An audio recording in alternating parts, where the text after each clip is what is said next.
संसार की उत्पत्ति से पहले की इस दुनिया में एक ऐसी रहस्यमय घटना हुई जिसे जानना बहुत ही जरूरी है। आइए आज की इस वीडियो में हम संसार की रचना से पहले हुई उस रहस्यमय घटना के बारे में विस्तार से चर्चा करेंगे। पूरी जानकारी के लिए वीडियो के अंत तक बने रहे। आइए वीडियो में आगे बढ़ते हैं।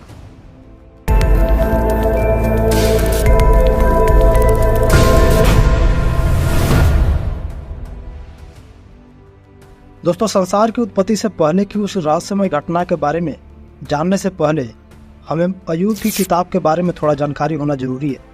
इसीलिए आइए पहले हम अय्यूब की किताब से शुरू करते हैं। दोस्तों, उत्पत्ति की किताब अध्याय 6 और अय्यूब की किताब अध्याय 1 और 2 ने परमेश्वर के पुत्रों और नपीली लोगों की रहस्यमय पहचान के कारण कई लोगों को आश्चर्य में डाल दिया है। बाइबल के अय्यूब की किताब में हमें एक व्यक्ति देखने को मिलता है जिसका नाम है अय्यूब, जो धनी था और अपने पूरे परिवार और विशाल झुंड के साथ ऊज देश में रहता था। वह सीधा था और परमेश्वर का भय मानता था। हमेशा नैतिक जीवन जीने का प्रयास भी करता था। लेकिन उसके जीवन में ऐसा समय भी आया जब अय्यूब ने अपना सब कुछ खो दिया और वह कड़वा, चिंतित और डरा हुआ दिखाई देता है।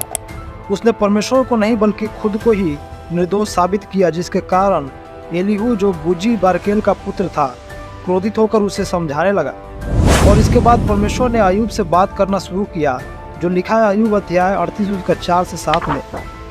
जब मैंने पृथ्वी की नींव डाली तब तू कहाँ था? यदि तू समझदार हो तो उत्तर दे। उसकी नाप किसने ठहराई? क्या तू जानता है? उस पर किसने सूत खींचा? उसकी नींव कौन सी वस्तु पर रखी गई, या किसने उसके कोने का पत्थर बिठाया? जबकि भोर के तारे एक साथ आनंद से गाते थे और परमेश्वर के सब पुत्र जय जयकार करते थे। दोस्तों, यहाँ पर थोड़ा ध्यान दीजिएगा। लिखा है भोर के तारे एक संग आनंद से गाते थे और परमेश्वर के सब पुत्र जय जयकार करते थे। यहाँ इस बात का पता चलता है कि संसार के निर्माण कार्य के समय में स्वर्गदूत, जिन्हें भोर का तारा और परमेश्वर का पुत्र कहा जाता है, ये भी मौजूद थे और उन्होंने पृथ्वी के निर्माण कार्य को देखा और परमेश्वर के साथ आनंद भी मनाया। स्वर्गदूतों को परमेश्वर के द्वारा उसकी स्तुति करने और आज्ञा मानने के लिए स्वर्ग में बनाया गया था। वे मनुष्यों की तरह उसकी महिमा करने के लिए बनाए गए थे और मनुष्य पृथ्वी पर रहने के लिए बनाए गए थे, स्वर्गदूतों के लिए नहीं। लेकिन स्वर्गदूतों ने अपना कर्तव्य भुला दिया और अपनी स्वतंत्र इच्छा का प्रयोग करके परमेश्वर की योजना को स्वीकार नहीं किया। बाइबल के अनुसार ये गिराए गए स्वर्गदूत हैं क्योंकि इन्होंने स्वर्ग को छोड़ दिया था और इनका लीडर है शैतान, जिसने अपने निर्माता परमेश्वर के खिलाफ साजिश रची और परमेश्वर से ही विद्रोह किया। लिखा है यशायाह किताब अध्याय 14 उसका 12 और 13 में, हे भोर के चमकने वाले तारे, तू क्यों कर आकाश से गिर पड़ा है? तू जो जाति जाति को हरा देता था, तू अब कैसे काट कर भूमि पर गिराया गया है? तू मन में कहता तो था कि मैं स्वर्ग पर चढ़ूंगा, मैं अपने सिंहासन को ईश्वर के तारागण से अधिक ऊंचा करूंगा और उत्तर दिशा के छोर पर सभा के पर्वत पर विराजूंगा। यहाँ पर हम देखते हैं कि शैतान, जिसे भोर का चमकने वाला तारा कहा गया है, अपने मन में परमेश्वर के तुल्य होना चाहा और परमेश्वर से भी ऊंचा सिंहासन बनाने का विचार किया। और इसके मन के घमंड के कारण ही इसे और उसके साथी दूतों को भी स्वर्ग से गिरा दिया गया। लेकिन अब सवाल यह आता है कि क्या परमेश्वर इन स्वर्गदूतों को ऐसे ही छोड़ देगा?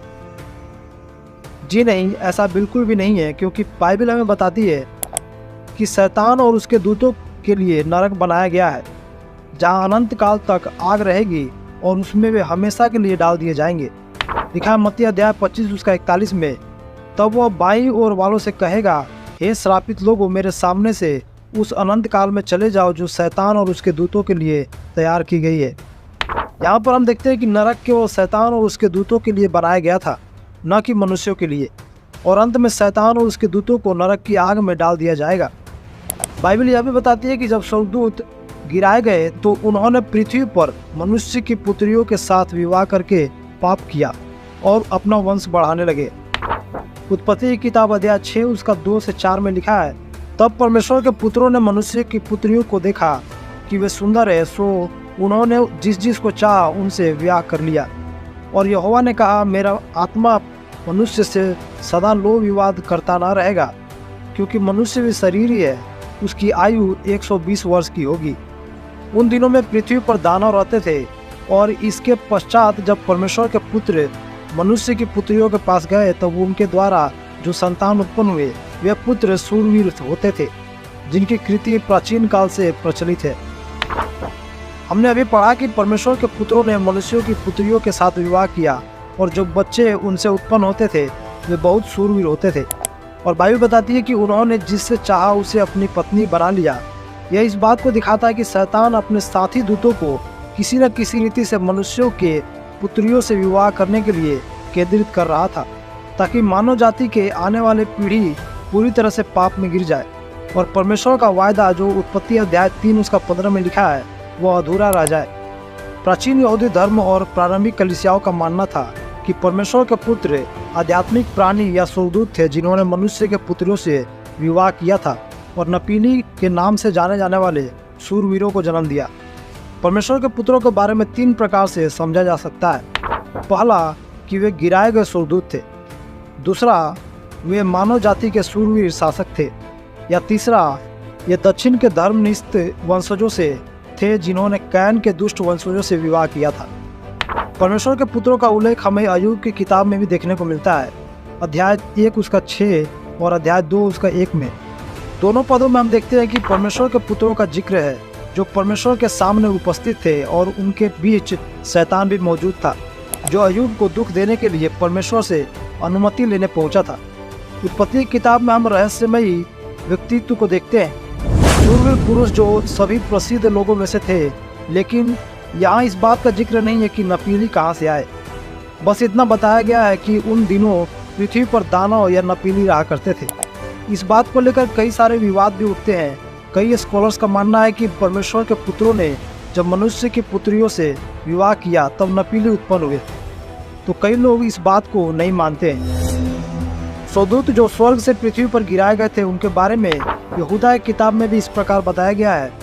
फिर जो स्वर्गदूतों ने अपने पद को स्थिर न रखा वरन अपने निज निवास को छोड़ दिया, उसने उनको भी उस भीषण दिन के न्याय के लिए अंधकार में जो सदा काल के लिए है बंधनों में रखा है। यहाँ पर हम देख सकते हैं कि जिन स्वर्गदूतों ने लूसीफर यानी शैतान की बातों में आकर परमेश्वर से विद्रोह किया, उन्होंने अपना अधिकार खो दिया और उन्हें स्वर्ग से पृथ्वी पर गिरा दिया गया। उन्हें अंतिम दिन के लिए रखा गया कि उन्हें बंदी बना लिया जाए। आशा करता हूँ कि आज की इस वीडियो से आपको कुछ सीखने को मिला होगा। वीडियो को लाइक करें, अपने विचार हमें कमेंट करके जरूर बताएं और चैनल को सब्सक्राइब करना ना भूलें। हम फिर मिलते हैं अगले वीडियो में, तब तक के लिए धन्यवाद। जय मसीह की।